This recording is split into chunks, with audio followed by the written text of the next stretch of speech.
Eric Hammer here, registered psychotherapist. Today, what I'd like to talk about is the idea of roles and family roles specifically, and how that can impact our adult relationships, and why it's important to learn about perhaps what role you are in your family. So, in a dysfunctional family, one of the main characteristics of this is rigidity. And so essentially what that refers to is in order to protect the family member's feelings, people will adapt specific roles. So for example, the role of the hero child, the role of the scapegoat, the role of the clown, so to speak. So there's several different roles that will be adapted in terms of the family dynamic. And the idea with these specific roles is essentially a way to cover up individual feelings.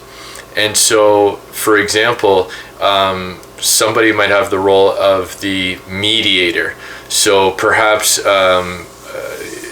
when this person was growing up, they would be the ones to try to mediate different conflicts or different arguments that might be going on in the family. Now, unfortunately, what happens is these roles, which are basically pushed upon the child, it's not a specific conscious action that somebody would have growing up and developing these roles.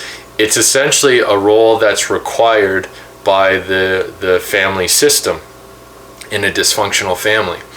And so what can end up happening is we develop these specific roles in our families as children, and our authentic or true selves don't actually get to develop in such a way that it's unconditionally accepted in our family environment. Then as a result, we will take these very specific roles into our relationships. And again, this is why I say it's so important to find out what specific role perhaps you had played as a child, and how these roles might continue to show up in the relationships that you're in now. And so the idea with going from, let's say, a dysfunctional role to more of a healthy relating to one another is to be aware of, well, what are my tendencies in terms of specific roles that I've played in the past, and then how can I free myself and be more authentic with who I am as my true self in relationship.